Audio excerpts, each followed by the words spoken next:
All right, so today we're going deep into this whole gut health thing. Okay. Specifically, you know how it's all tied to your well-being, like the whole mind-gut connection thing and this vagus nerve, which I have to admit I don't totally get. But you sent over this fascinating talk with Ron Verma.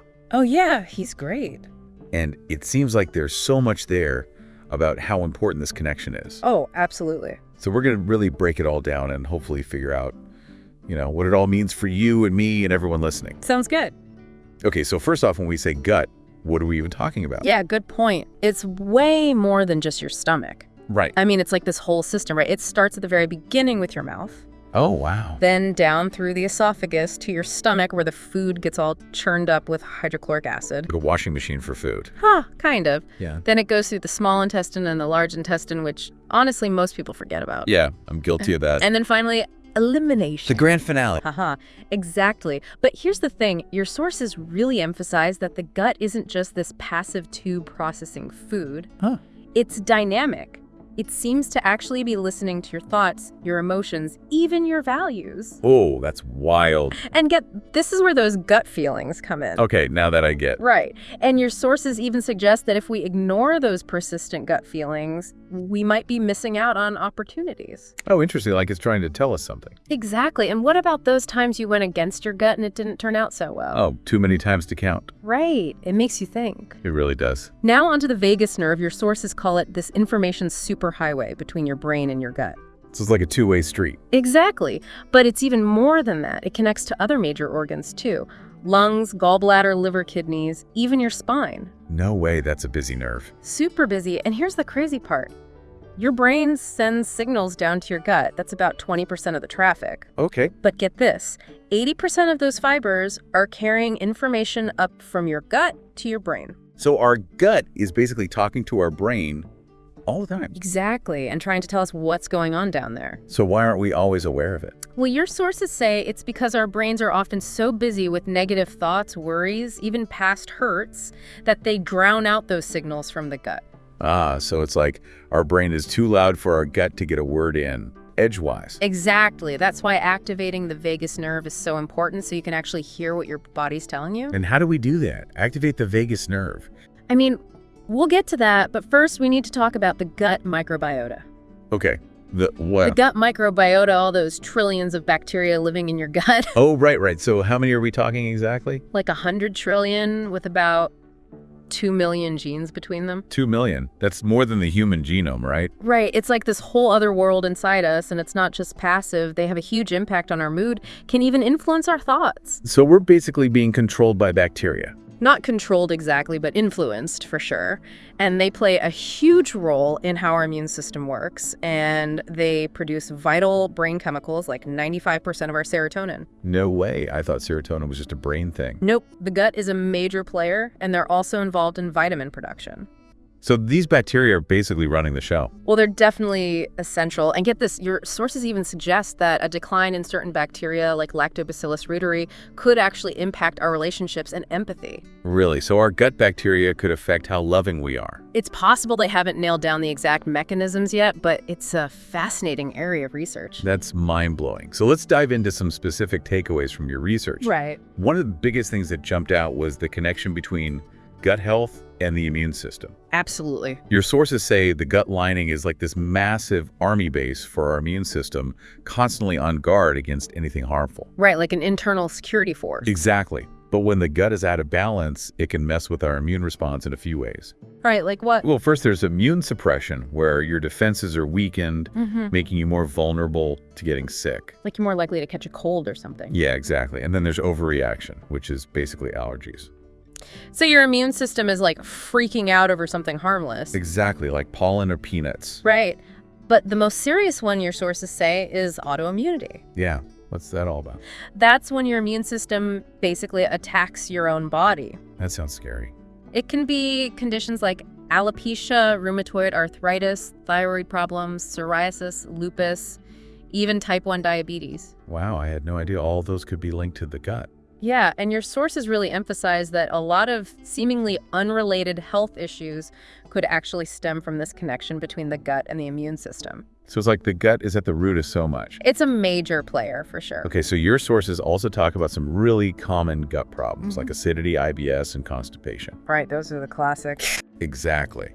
And they suggest these aren't just isolated digestive issues, but are tied into the whole brain-gut axis. Definitely, the connection goes both ways. Okay, let's talk about acidity, because I think everyone's experienced that burning sensation at some point. Oh yeah, for sure. And I always thought it was because I had too much acid in my stomach. Right. That's what we're usually told. But your sources have this really different perspective. Mm-hmm. They say that after a certain age, like around 20 to 22, our production of stomach acid actually starts to decline.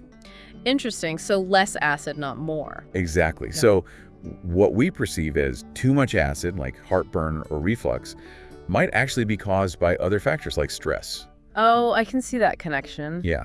When you're stressed, your body diverts blood flow away from digestion to your muscles for fight or flight. Right, like that whole primal instinct thing. Exactly. And that can weaken the esophageal sphincter, which is that valve that keeps stomach contents from backing up. So it's not necessarily too much acid, but a leaky valve. Exactly. Plus, if you don't have enough stomach acid, food can sit in your stomach for longer. And that can lead to other problems. Right, like SIFO and SIBO. Oh, yeah. Tell me more about those. Well, SIBO is small intestinal bacterial overgrowth, where bacteria from the large intestine move into the small intestine and start causing trouble. Okay. And SIFO is the fungal version of that. Exactly, small intestinal fungal overgrowth.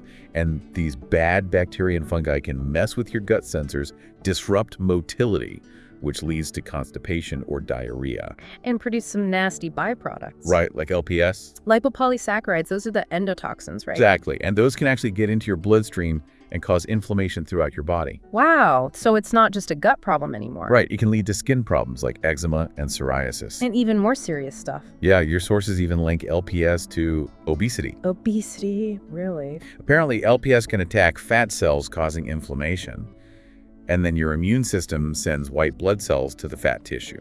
So instead of just fat, you've got all these immune cells hanging out there. Exactly. And your sources say this challenges the whole eat less, move more, and genetic explanations for obesity. Huh, so it's not just about calories or genes. They emphasize the role of gut bacteria, specifically the balance between firmicutes and bifidobacteria. Wow, that really changes the whole conversation about weight. It does, and that's not all. Your sources say SIBO and SIFO can also contribute to cravings. Cravings like for sugar and carbs. Yep, those bad bacteria love that stuff. So those cravings might not even be, it could be your gut bacteria talking. That's crazy. So those late night ice cream runs might not be my fault? Uh-huh. Well, maybe not entirely. And there's even a potential link between LPS reaching the brain and inflammation that could contribute to dementia, Alzheimer's, and Parkinson's. Oh, wow. That's a scary thought. It is. And even mood swings could be related. So our gut bacteria could be messing with our brains. It's a possibility. And for women, your sources mention premature hair loss as a potential sign of SIFO. Wow, so many things we wouldn't even think were connected. Exactly. It shows how important gut health really is. Okay, so what can we do about all this? How do we fight back against SIBO and SIFO? Your sources have a multi-pronged approach. Seems intense. Well, it starts with starving the bad guys. By cutting out sugar. Exactly. Reducing sugar intake significantly, even for just 45 days, might be enough to break the craving cycle. I could try that. And then there's inhibiting their growth. How do we do that? Your sources suggest things like turmeric tea with black pepper ginger and ashwagandha on an empty stomach. Turmeric, I love turmeric lattes. This is a bit different, but the curcumin in turmeric might not be well absorbed into the bloodstream, but it can help repair the gut lining and reduce those endotoxins. So it works locally in the gut. Exactly. And then we need to repopulate with the good guys. Probiotics. Right, probiotics are good, but they emphasize prebiotics even more. Prebiotics, what are those? It's the fiber that feeds the beneficial bacteria. Okay, so like eating more fruits and veggies. Exactly. Things like amla flax seeds, chia seeds, pumpkin seeds, nuts, salads, all that good stuff. Sounds delicious. And aim for way more fiber than the average person eats. Got it, load up on the fiber. Exactly. And finally, we need to support the gut's natural cleaning process. What's that called? It's the migrating motor complex, or MMC. MMC, that sounds serious. It's basically the gut's internal housekeeper. It sweeps through the small intestine between meals, clearing out debris and bacteria. So like a little Roomba for your gut. Exactly. And the key is to not interrupt this process. So no late night snacking. Right. Avoid snacking, especially close to bedtime, and first thing in the morning, even sugary tea. That's going to be tough. I know, but it's important to let your gut do its thing. Okay, so we've talked about what to do, but what about things to avoid? Your sources have a list of foods they recommend eliminating or reducing for better gut health. Hit me with it.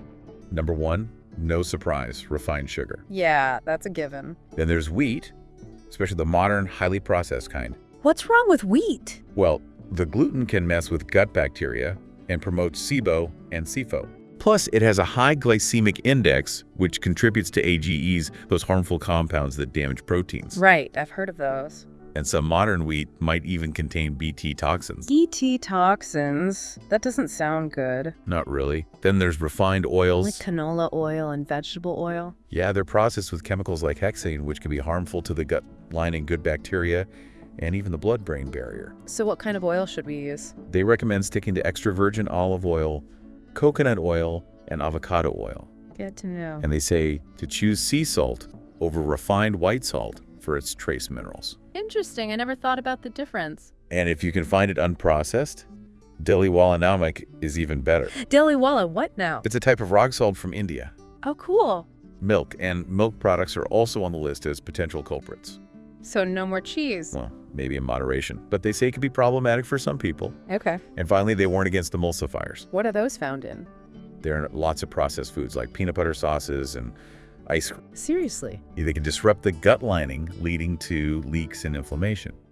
So homemade peanut butter is the way to go? Exactly. Or choose brands that don't use emulsifiers. Okay, good tips. So to sum it all up, your gut is way more important than most people realize. Agreed. It affects everything from your immune system and energy levels to your mood and even your decision making. It's all connected. Exactly. And this constant communication between your mind and your gut through the vagus nerve and all those trillions of bacteria is crucial for your overall well-being. So we need to take care of our gut. Absolutely.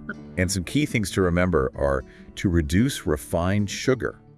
Try alternatives to modern wheat. Be mindful of refined oils and processed foods with emulsifiers, and focus on eating lots of prebiotic-rich foods. And listen to your gut feelings. Yes, those are important too. Don't ignore them. Got it.